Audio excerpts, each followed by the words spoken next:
Assalamualaikum and welcome back to my YouTube channel. This is me Sabah Farooq and today we are going to discuss torque or moment of inertia. But before this we will recall our previous lecture that was centripetal force, the force that compels a body to move in a circular path, or we can say it a center seeking force. So today we are going to study torque or moment of inertia. So first of all we should know about the torque and moment of inertia. First of I will define this torque, and the torque is, we can say, the turning effect produced in a body because of applied force, or we can say the torque, or we can represent it from Greek letter ta, and it is equals to ta equals to r cross f. Ta equals to r cross f, or we can write it as ta is equal to r f sine of theta. So torque is the cross product of moment arm and applied force. What is inertia? We have studied in grade 9 that inertia is property of body that resist any change in state of rest or motion. So and we have also studied it that inertia depends on mass. Here we will just extend this concept of torque and inertia, and we will relate the relation of torque and moment of inertia. So students, whenever we throw a small stone or heavier one, what is the difference between smaller stone or heavier one? There is a difference of definitely a mass, a small one having less mass and the large one having large mass. So it is easier to throw the small stone because of its less mass, and it is difficult to, as compared to a small one, it is difficult to throw the large stone or heavier one, because heavier one has more mass, therefore it resists more. It means that every body has some resistance force that resist any change in state of rest or motion. That resistance is called, or that property is called property of inertia. So in rotational motion, moment of inertia is a property where body resists change in its state of rotatory motion. ठीक है, जब हम सिर्फ general बात करते हैं तो then we will say कि that resist any change in state of rest और motion, but in rotatory motion we must say the change resist any change in its state of rotatory motion.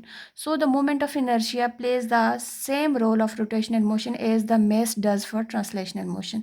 जैसे हम linear case में कहते हैं inertia depends on mass, तो mass अगर कम या ज़्यादा होगा तो उससे बॉडी में जो है वो ज़्यादा मूव करेगी, वेलोसिटी कम या ज़्यादा होगी, तो इसी तरह से उसकी रेजिस्टिव फोर्स जो है वो ज़्यादा या कम होगी. और रोटेशनल मोशन में ये केस कौन परफॉर्म कर रहा है? इनर्शिया. जब हम किसी भी बाइक व्हील पे जो है वो फोर्स अप्लाई करते हैं, एंगुलर एक्सेलरेशन उसकी प्रोड्यूस होती है, तो this may be the example of inertia. और अगर फोर्स ज़्यादा होगी तो डेफिनेटली हमारे पास जो एंगुलर एक्सेलरेशन है वो भी ज़्यादा होगी, और अगर जो है व्हील है वो मैसिव होगा तो वहाँ पे उसकी एंगुलर एक्सेलरेशन कम होगी. इससे हमें ये पता चलता है कि जो हमारे पास फोर्स है और जो मैस है इसका आपस में कैसा रिलेशन है? इन्वर्स रिलेशन है. मतलब कि अगर मैस ज़्यादा होगा तो फोर्स जो है तो वो हमें फोर्स ज़्यादा लगानी पड़ेगी. सॉरी, ये डायरेक्ट रिलेशन होगा, बट एंगुलर एक्सेलरेशन के साथ इसका इन्वर्स रिलेशन होगा. एंगुलर एक्सेलरेशन हमारे पास अगर मैस ज़्यादा होगा तो बॉडी कम एक्सेलरेट करेगी. इसी तरह से अगर मैस ज़्यादा होगा एक्सेलरेशन कम होगी, और मैस कम होगा तो एक्सेलरेशन ज़्यादा होगी. और एंगुलर एक्सेलरेशन के एंगल्स के केस में, रोटेटरी मोशन के केस में भी ऐसे ही होगा. तो हमने स्टूडेंट्स इस चैप्टर के स्टार्ट में कुछ रिलेशन पढ़े थे लीनियर और रोटेशनल मोशन में, एंगुलर क्वांटिटीज़ में. तो वहाँ पे हमने रिलेशन देखा था v equals to R omega, and हमने एक्सेलरेशन का रिलेशन देखा था a is equal to R alpha. So इस वजह से ये मैं आपको रिलेशन बता रही हूँ कि ये हमारे पास रिलेशंस यूज़ होंगे. ठीक है, अभी मैं जस्ट व्हील का केस डिस्कस कर रही थी. तो वैसे हमारे पास न्यूटन सेकंड लॉ के अकॉर्डिंग जो फोर्स होती है वो किसकी इक्वल होती है? F equals to m a. So rotational case में ये एक्सेलरेशन हमारे पास इसको हम रिप्लेस कर देंगे एंगुलर एक्सेलरेशन से. तो यहाँ पे हम इसका पुट करेंगे कि हमारे पास एक्सेलरेशन किसकी इक्वल है? आर अल्फ़ा के. So we can write it as F equals to M are alpha. So यहाँ पे m जो है वो मैस है, r जो है वो रेडियस है फ्रॉम सेंटर, और अल्फ़ा क्या है, एंगुलर एक्सेलरेशन आ जाती है।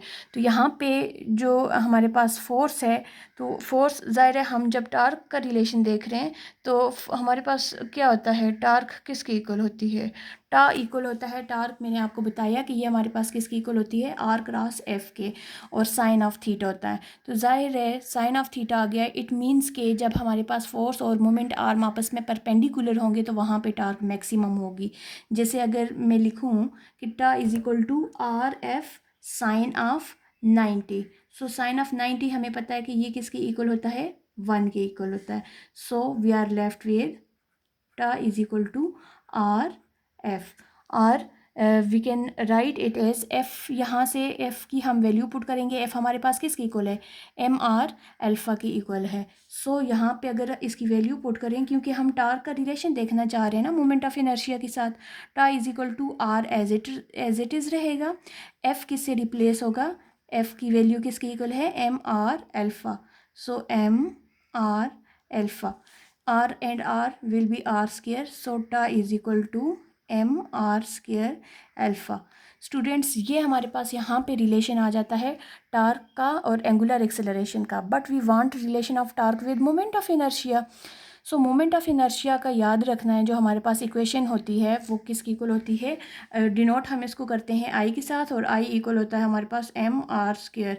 We can say this moment of inertia it depends on mass and square of radius or distance from centre, ठीक है, क्योंकि रोटेशनल केस है तो हम सेंटर को या सर्कल को ज़रूर भी देखेंगे।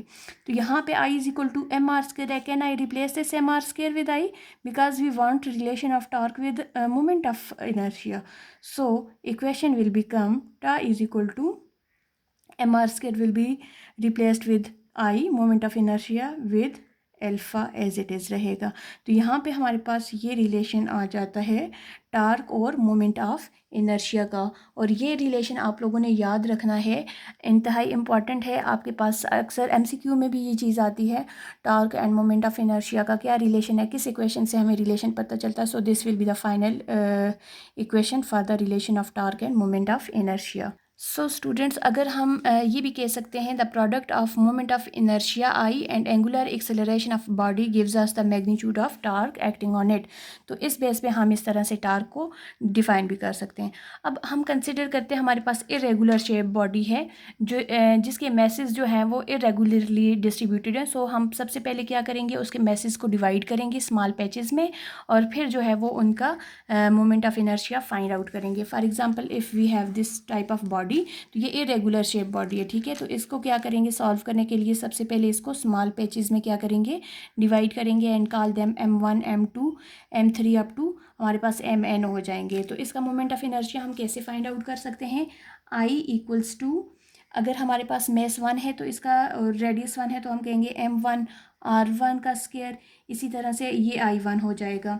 अगर हम दूसरी यहाँ का जो है वो मोमेंट ऑफ इनर्शिया फाइंड करना चाह रहे हैं तो इधर हम लिखेंगे I2 is equal to m2 r2 का स्क्वायर। इसी तरह से अगर n हमारे पास इनर्शियाज हमने फाइंड आउट करना है तो mn r n स्क्वायर हो जाएगा। तो जब हम इनको ऐड करेंगे तो हम इनको लिख सकते हैं I इक्वल्स टू सबमिशन, क्योंकि सम आपके लिए हम कौन सा वर्ड यूज़ करते हैं, सबमिशन का।